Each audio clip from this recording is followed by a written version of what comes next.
Okay, that is the correction of November 16 paper 34, a practical paper. This paper was particularly different from the remaining ones because it had an inverted burette in which the candidate is supposed to place a piece of magnesium ribbon, as you can see in this diagram here.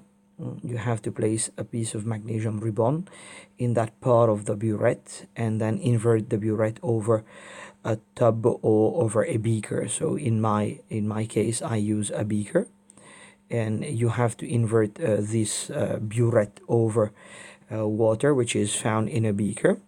And if you squeeze the magnesium as shown in this particular diagram here, in this part of the diagram, if you squeeze the magnesium properly, it should be into position. It should remain fixed inside the burette. Because you fill it with acid and water before, then the magnesium is going to react with the acid. This is shown by the equation here. The magnesium is going to react with the acid, forming magnesium chloride and hydrogen gas. And you are supposed to collect the hydrogen gas here. And the hydrogen gas will be collected over by the downward delivery of water. So the water is going to flow down as the reaction proceeds, and you will collect the hydrogen gas above the water. Some precautions there should be that the tap of the burette should be closed. So closed tap. If the tap of the burette is open, eventually you're going to lose hydrogen gas from here. And if you lose the hydrogen gas, you're not going to collect it. And that would be a mistake. So you should not allow this hydrogen gas to escape. Another precaution that you should take is that when you invert the burette, place your thumb properly here, and then you invert it into the tub of water, and then you remove your thumb. So don't forget, if you remove your thumb before the burette is completely immersed in the water, then you're going to throw away all the water which is found in your burette, and in this way you're never going to have the burette filled up with water, and it will be very difficult to collect the gas over the water. Now, another thing that I have seen in that practical is that for many candidates, this magnesium was not properly held. So candidates had difficulty to place the magnesium into this U position, into that position, inverted position, so that it is properly inserted in the burette there, and it fixes into the burette. So these are some few issues about it. Now, whenever you have practicals like this, just remember to read it a couple of times and to try it, and it should work. And of course, you can ask the help of teachers in the exam room. They're going to help you as far as what is possible for them. Let us look at the answers now. You can see that you had to draw tables. Wherever you have to draw tables, and such as the one drawn here, if you are not having a single table, then try to have labels of those tables. Try to say, for example, a table of mass and table of volume. So you see, these are two different tables, and we're giving them titles, we're giving them names. Now, if you're putting them in the same table, then it would be okay to draw a single table. Now, in this table, you should be careful about the units. Of course, the unit of mass should be gram, that is properly written there, and the unit of volume is centimeter cube. Now, for the burette value, don't forget that it is written close to nearest 0.05 centimeter cube. So you should read all the values to the nearest two decimal places, to the nearest 0.05. Make sure also that when you insert those values in the table, you don't use milliliters. I have said it before in my other videos that milliliters are not welcomed by Cambridge. So use centimeter cube and not milliliters. For the calculation now, we had an equation where magnesium reacts with HCl to produce magnesium chloride and hydrogen gas, right? The equation balances with a 2 in front of the magnesium chloride. The first part asking us to calculate the number of moles of hydrogen produced. We had the volume in the experiment. The volume of hydrogen gas was that was the volume of hydrogen gas, 41.5. So we can plug 41.5, but it was in centimeter cube. So you have to pay attention to your units. Because it was 41.5 centimeter cube, we need to convert it into dm cube. And that was converted properly by 10 power minus 3, as you can see there. So 10 power minus 3. So now that the unit is in dm cube, we have this mole in this amount of mole. The second part is that if the volume of hydrogen is 1.73 times 10 to the minus 3 mole, what would be the number of moles of magnesium? According to the equation, it is 1:1. So that would again be 1.73 times 10 to the minus 3 moles. Now, from this number of mole, we are asked to calculate the AR. We know that we took about 0.06 grams of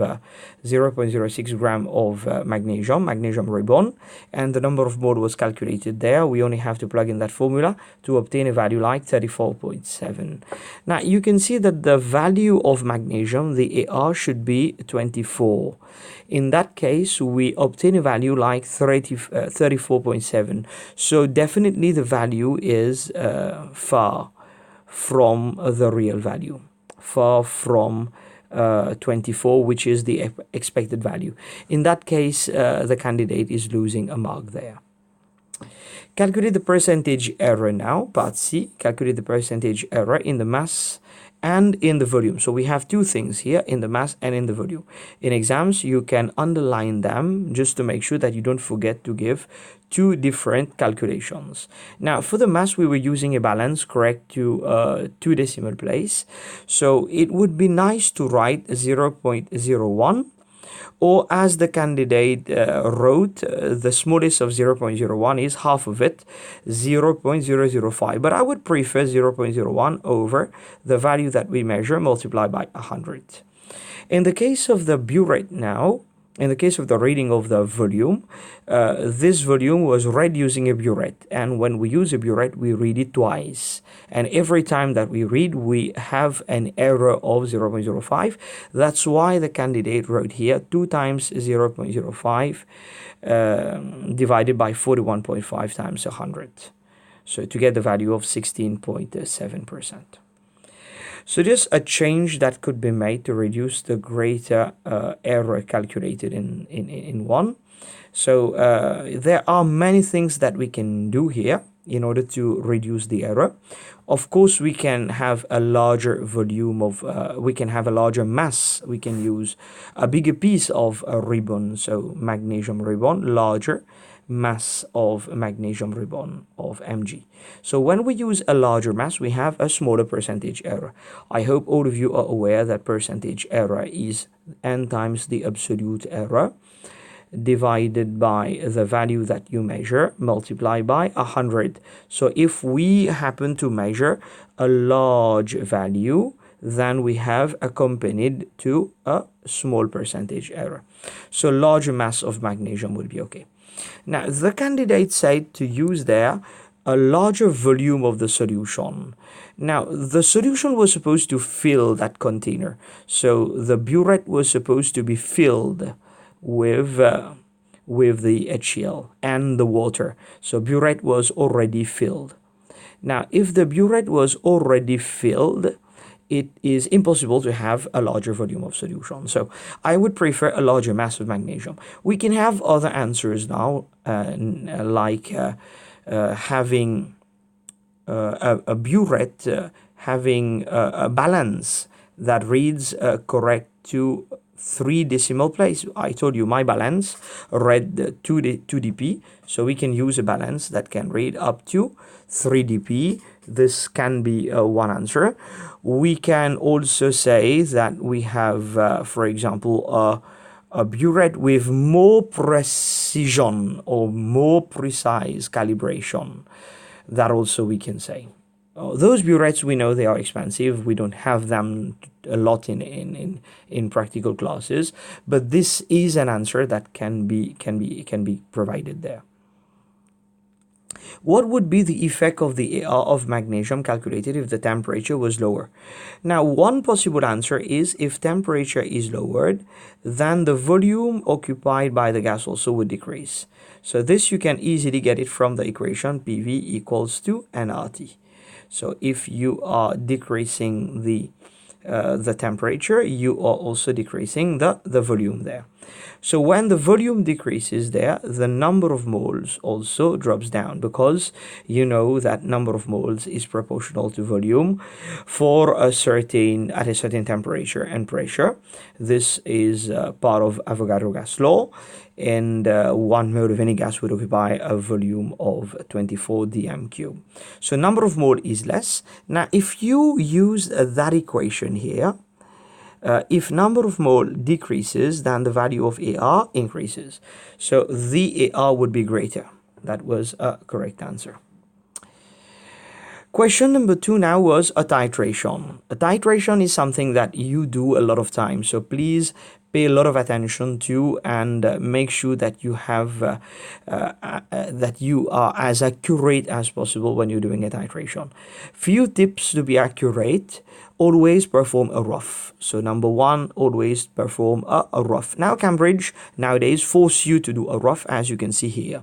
In that part, it says there, perform a rough titration. So you are to perform a rough titration, otherwise you are penalized because you have not followed the instructions properly. So you are forced nowadays to do a rough titration.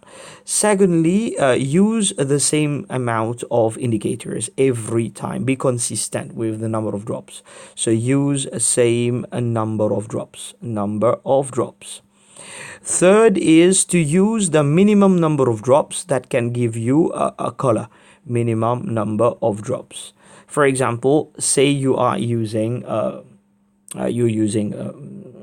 methyl orange and you want to use 4 drops, so add 1 drop first and let's look at the color. If it is not visible, add a second drop. If it is not visible, I'll add a third drop, and if it is visible now, that would be enough. So don't add this 4th drop unless the question says to add 4 drops or 5 drops or even 10 drops of some indicators, right?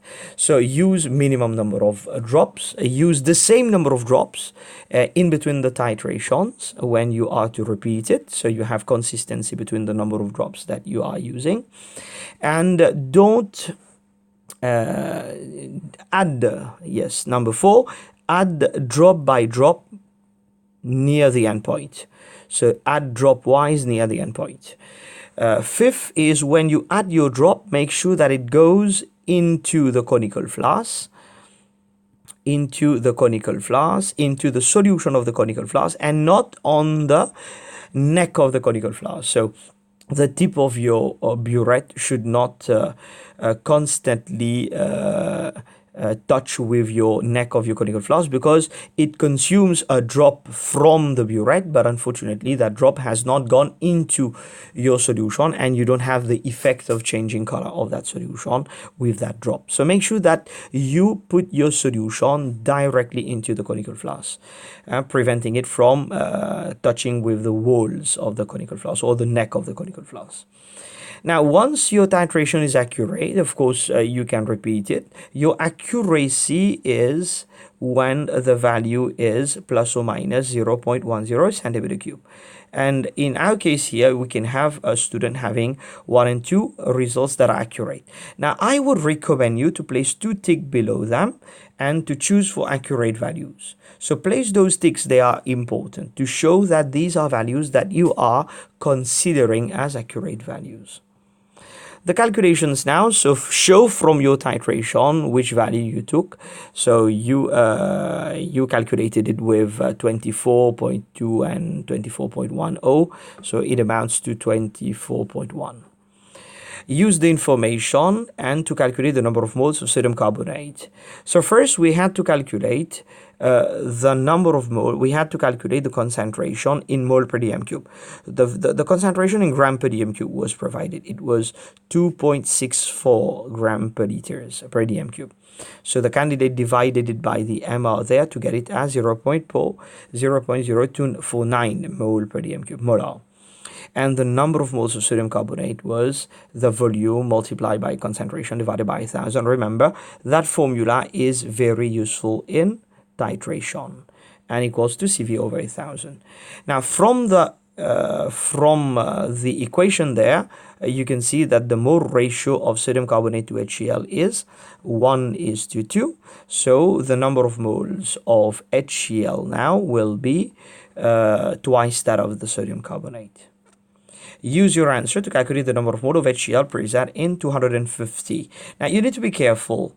Why? Because there are many candidates here that started this with, it's centimeter cube, that is started this with 25. Unfortunately, that was not in the pipette. It was in your burette. So remember, HCl was in the burette. Because it was in the burette, we have a titer value that equals to the amount of moles. And then in 250, we got it there. So please pay attention to that part. From the information now, calculate the number of moles of HCl that we added. So we added there 30 centimeter cube of 1 molar. The number of moles is 0.03. Calculate the number of moles that reacted with magnesium. So in that part here, we are looking at a difference. So there is a mistake in that part here. We're looking at a difference between 0.03 minus the other answer. That answer was 0.0129. 0.0129. We're looking for this answer because that is the amount that is left. So the amount that reacts with magnesium. And from this now, once we have this answer to be here, that answer, if you plug it there, you'll get a more accurate value of AR for magnesium. So that was a mistake on that part here. A solution of sodium hydroxide was prepared at the same concentration. The student repeated the titration. Explain the effect of replacing FB4 with sodium hydroxide. So remember, we did our experiment with sodium carbonate. And the question says, what happens if you repeat with NaOH? Now, we are titrating both with HCl. So versus HCl versus HCl. Now, you can clearly see that here the ratio is going to be 2:1. Here the ratio is going to be 1:1. So there is a factor of 1/2. So the volume will be half, as you can see. When we use sodium hydroxide, the volume used in the burette would be half as the volume used for sodium carbonate. Now, if you keep sodium carbonate for a long period of time, of course, the sodium carbonate, if you keep sodium hydroxide for a long period of time, it absorbs carbon dioxide, which is found in the atmosphere, which is found in air, and it forms sodium carbonate. So that is, it may be contaminated with impurity. I won't say so. I would say that it absorbs carbon dioxide to form sodium carbonate. That was for question number 2. Question number 3, this part A here is the making of silver nitrate, is the making of using silver nitrate to make Tollens reagent. Now, I would ask you to go and check my video, check a video on how to make Tollens reagent. I have a video on it. Go and check that video and make sure that you understand that this process is important in order to have a silver mirror with the Tollens reagent. So make sure this video you watched it carefully. You watch it carefully 3-4 times. If the question comes in exam, you know what are the common mistakes that are in the making of a tolerance reagent. Tolerance reagent should be prepared properly for the practical to work. Otherwise, you won't get the required answer. We provided them here with 3-4 things. So we provide them with FB5 to be a solution of propanon. So that was propanon. That one, FB6, was a solution of ethanol. So that was ethanol. And finally, FB7 was a solution of an aldehyde. It was propanal. So that was our guides. The guideline was to provide them with propanon FB5, ethanol FB6, and propanal FB7. So if we add hot water bath, if we add manganate, propanon, there is no visible change because a ketone cannot be oxidized. Ethanol, it can be oxidized into ethanoic acid by far, so there would be a color change. And propanal also, there would be a color change because it can be oxidized into a carboxylic acid. To the second part here, I provided them with some solution of sodium chlorate. So we changed it slightly, and we were actually expecting there to have no reaction and to have a yellow precipitate with those two. So you can see there, that was a mistake on that part here. We were expected to have yellow precipitate for those two because that was the triiodomethane test. Iodine in alkali is triiodomethane. So we were expecting a yellow precipitate for those two. And finally, we add a small amount of tolerance reagent. We were again expecting a silver mirror here and not a silver mirror there because propanal is an aldehyde and aldehydes can react with tolerance reagent to give a silver mirror. So the first one was propanol, ethanol, and propanal. How can you distinguish between propanon versus ethanol? So those two would give you the same test. There are many things that we can do. So the candidate choose SOCl2 there, which is thionyl chloride or sulfur oxide dichloride. That could be an answer. Why not? You get a misty white fumes of HCl with this one and no visible change with this one. We can also use, for example, PCl5. Again, the same observation. We can also use, if you want, PCl3. PCl3 is much more unstable, but still we can use it. And we get, again, the same observation. We could also use 2,4-DNPH. 2,4-DNPH. Now, if we use 2,4-DNPH, it will be different. Propanon and propanal being carbonyl will get there a yellow or orange precipitate. Right? A yellow-orange precipitate. And with this one, we would have no visible change. No visible change with the ethanol. So this is for 2,4-DNPH. What more we can use? We can use also sodium metal. Why not? If we use sodium metal, this one will give us a positive test. We're going to have a gas that burns with hypoxia, which is hydrogen. With this one, we're going to have no visible change. So many possibilities. And the next one, part 4, how can you test, differentiate between propanon but a different result for propanal. So this time we're looking at a different result for propanal. We can use Fetting solution, of course, or Benedict solution if you want, or Sandel's solution also we can use. With a Fetting solution, we're going to have a color change with propanal because this is the aldehyde. So Fetting is used to test aldehyde. So we have a positive test here and no visible change there, right? Benedict solution is the same as Fetting solution for us, so we're not making a difference between them. And the brick red precipitate is the formation of copper 1 oxide, Cu2O. That is the brick red precipitate. Next part now, we provided the candidate with FB8, which was a copper nitrate. So we provided them with copper nitrate solution and copper nitrate solid. we had to add a small amount of sodium hydroxide, pale blue, insoluble in excess.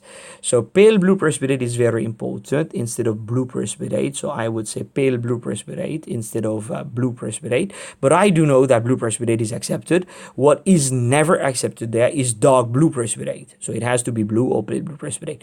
Now remember, you are provided with the qualitative analysis paper. Use it and look for the answer there. It has to tally with what is written on that paper. Don't invent colors. If the identity of the analyte is being asked at the end, then don't invent colors. All the colors should be there. Go and look for them in this qualitative analysis paper which is provided.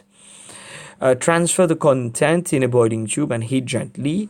So when you heat copper nitrate, actually you get copper oxide, and that was the black solid. When you heat copper hydroxide, you get copper oxide, because transfer the content of the tube. At the first step here, you are forming copper hydroxide. After taking copper nitrate, you add sodium hydroxide, you get copper hydroxide. That is your pale blue precipitate. If you heat it, it becomes copper oxide. So copper hydroxide, if you heat, it becomes copper oxide. And that is your black solid.